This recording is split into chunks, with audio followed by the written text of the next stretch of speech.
No? All right.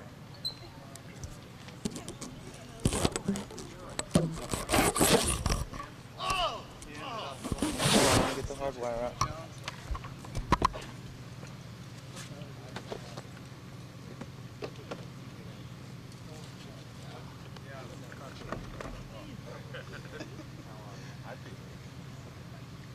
Good to see you. Again?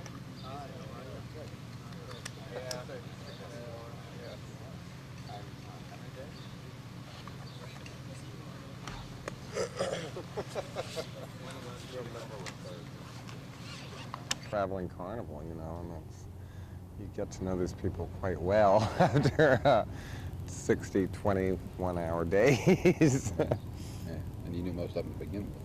Yeah, but a lot of the actors I didn't. Yeah. You know. Yeah. Some of the, what I'm going to do with the story is it'll go national, but it'll also play here probably in a little longer version. Right. A little ball, not ball. Yes. We haven't quite started. I'll keep my hand out of the way. All right. So I'm supposed to answer with the question and the answers? You don't have to. Okay. Good. Okay. Yes, no. No, I'm. Thank you. Maybe I'll tell you, maybe I won't. All right. It's too bad there's no You ever phone. done interviews like that? Oh, many. Really? Many, yes. Many of them. Yeah, too many. I remember the last time, though, although I didn't do the interview, there's no phone here for you to pick up and be mean. Oh, right. No, that wrong number. Okay. All right. What's the movie about? The movie's about juvenile delinquents in 1954 and how much fun it is to be a juvenile delinquent. Because I always wanted to be a juvenile delinquent, but basically my parents wouldn't allow me to. So now, like everything, I get to be a juvenile delinquent when I'm 43 for 61 days of a movie. I have read... Only I get to tell the juvenile delinquents what to do. It's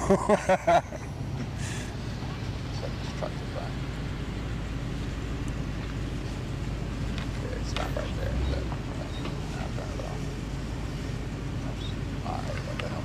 Sorry.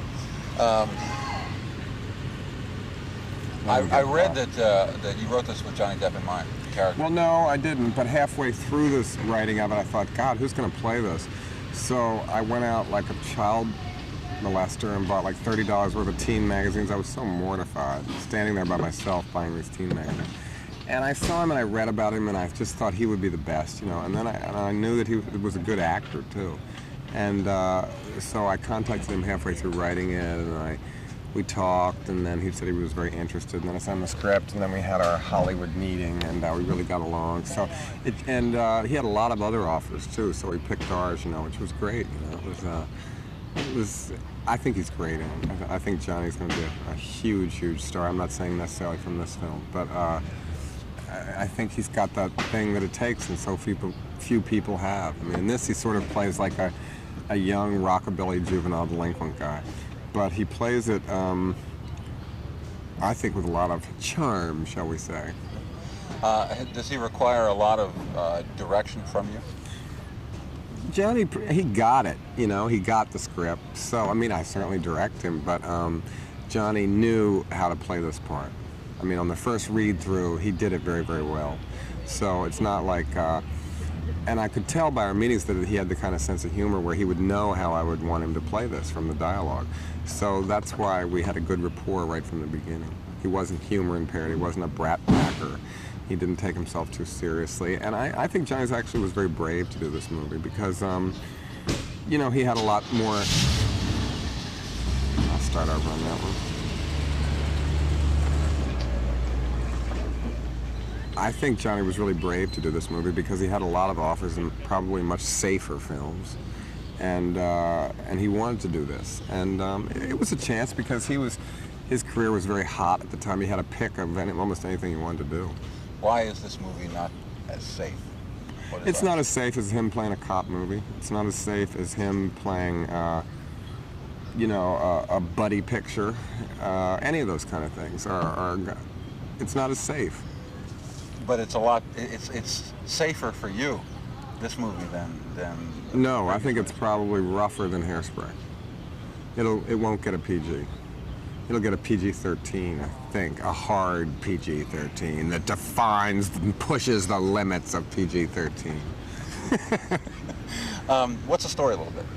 Well, it's about a good girl whose hormones are begging to go bad, and she falls in love with Johnny Depp, and he's the drapes, which was a very Baltimore word about what drapes were, guys that were like baggy pants at the top, pegged at the bottom with peacock blue stripes down the side, and big. It's a boy hairdo movie instead of a girl hairdo movie, and they were the first peacocks, sort of, and it's them against the squares, which the squares were also in Baltimore. It was not an insult to be a square. It was like being sort of Joe College kind of thing in 1954, and it's sort of a war between them. And it's much more complicated. You know, all my plots are like so twisted, and this one has 8 main characters and subplots. So, and I'm so out of sequence shooting it, I forget what it's about. It must be kind of strange for people who have not seen your previous movies to walk in a video store having only seen Hairspray and picking up this. Well, I always thought that's funny. Like when Hairspray came out and said, "Oh, we loved Hairspray," and said, "Let's get Pink Flamingos." And maybe it's about Florida. Who knows? I know some older woman came up to me in the supermarket and said, "I love all your films." I said, "You do not." And she said, "Oh, well, I haven't seen all of them." I knew there was no way this woman loved Multiple Maniacs. Tell me about you really have, except for a couple of people, this really is not, I mean, it's a completely different thing in a lot of ways. All your cast. I think it's the same as all my movies. I think all my movies are in some ways the same. Sense of humor is the same. They're always about people that are underdogs that win. They're always about unconventional people that win. They're still like that. It's different in the fact that Divine isn't in it. It's a boy movie rather than a girl movie. But it's the same kind of movie. It's a John Waters film. I mean, there's puke in it. You'll be happy to know.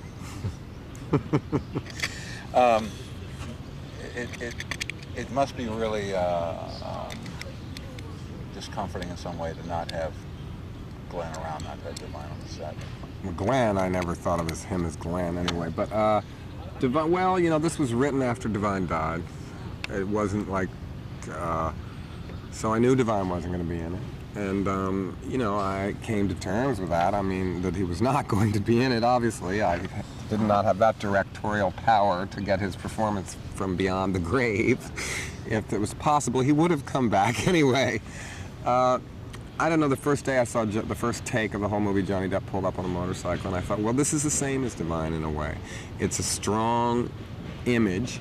I think Johnny's a movie star and a good actor, and I think Divine was too. So I miss his spirit. He would have loved to have been in this, but there's no part in this that Divine would have played because I wrote it later, and I would, you know, there's nobody in drag, and I'd never have anybody in drag in it ever again. And I just didn't try to replace him. This is the only way to deal with it. Okay, 2 more things. Talk a little bit about the casting. This is one of the most unusual casts probably in the history of motion pictures. Yeah, since Juan Tantan and Pepe. Well, it's my idea of an all-star cast, which I think it is.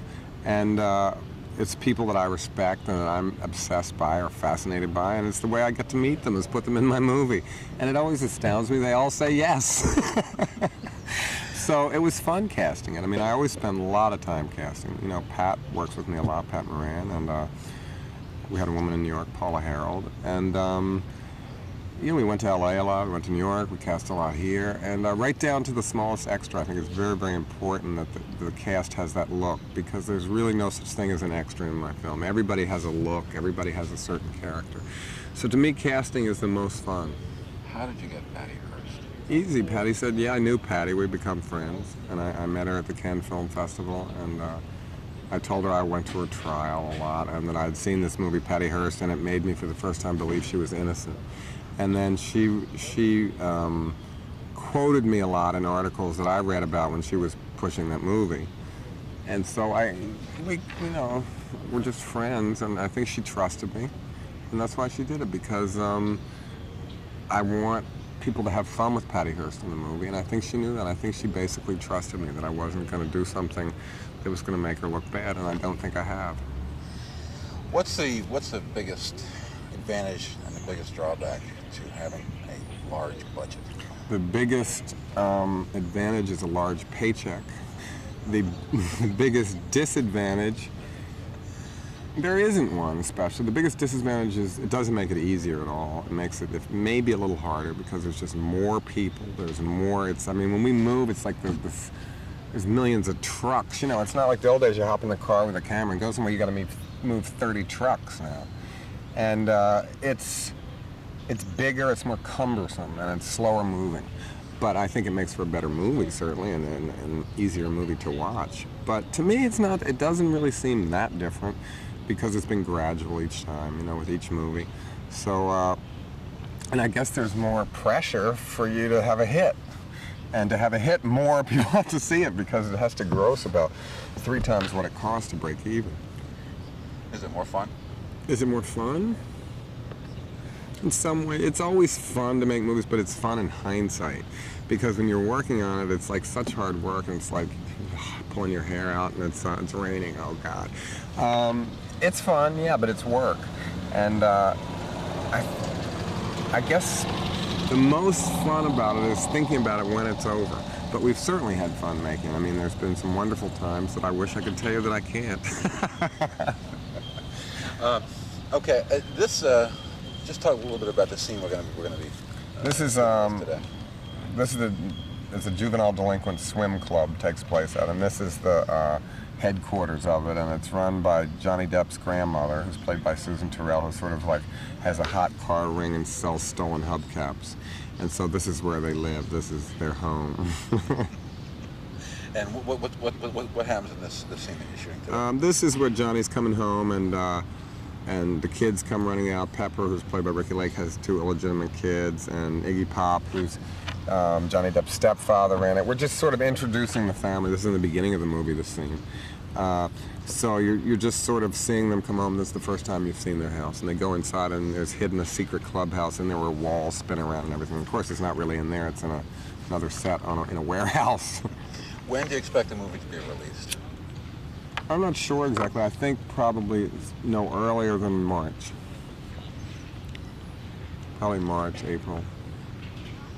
Big release, lots of theaters.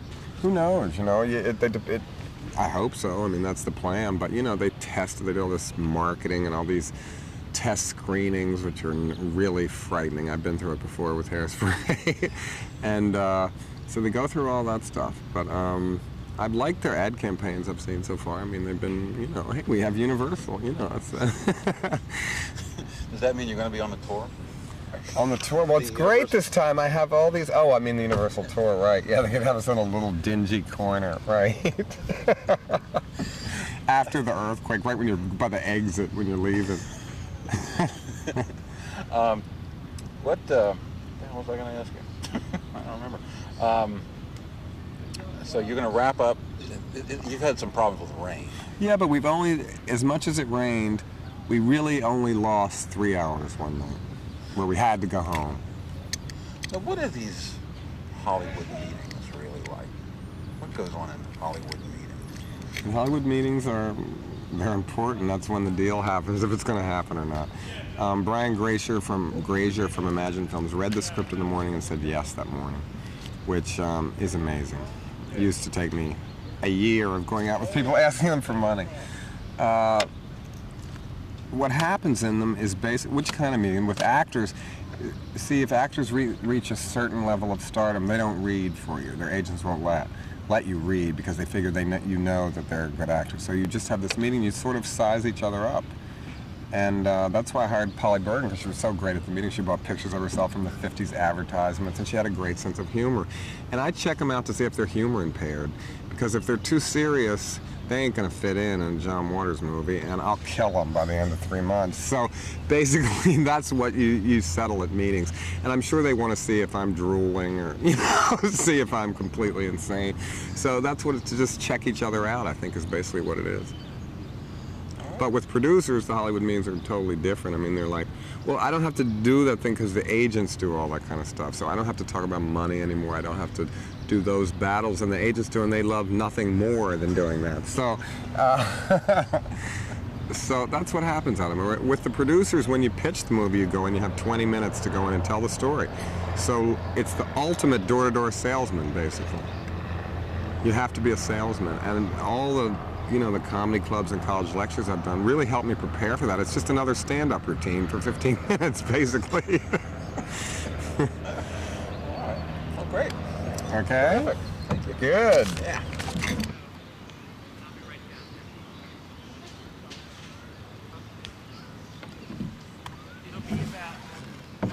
It'll be a bit for footage. Exactly.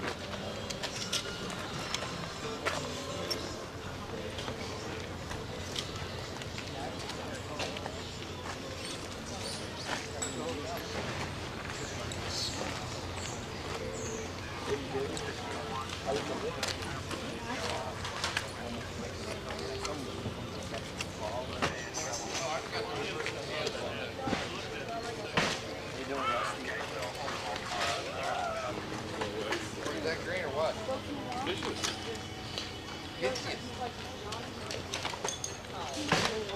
many hours on it? Just about it. Mo? Boy, is that blood and money. Good in quick now. So whoop-de-doo. Oh no, that's what Jack.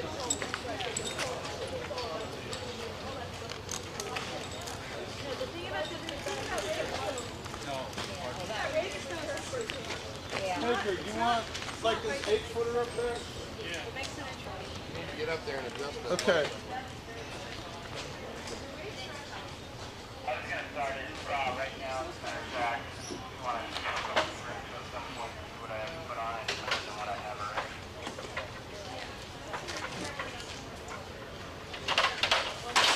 Okay, thank you. Good, Tom.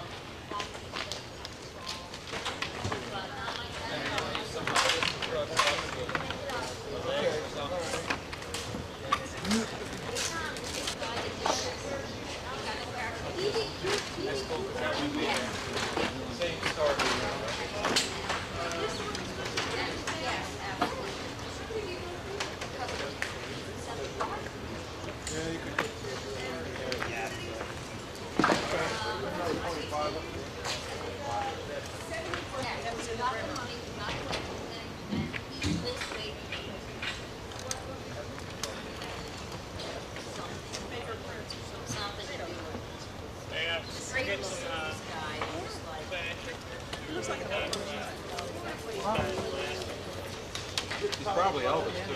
Could have been Elvis, yeah. Yeah. But did you see that composite? That's the newest thing. Great. How you doing, Tom? See, it takes 5 people to just push this dolly around. The dolly track. Okay.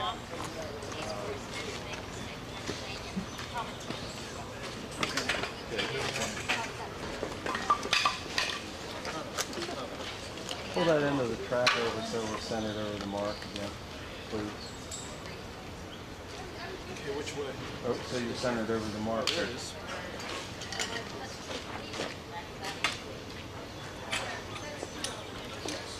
My brother says it too, and then he says,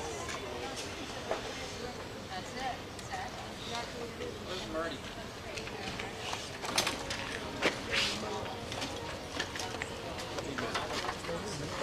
Hang on a second.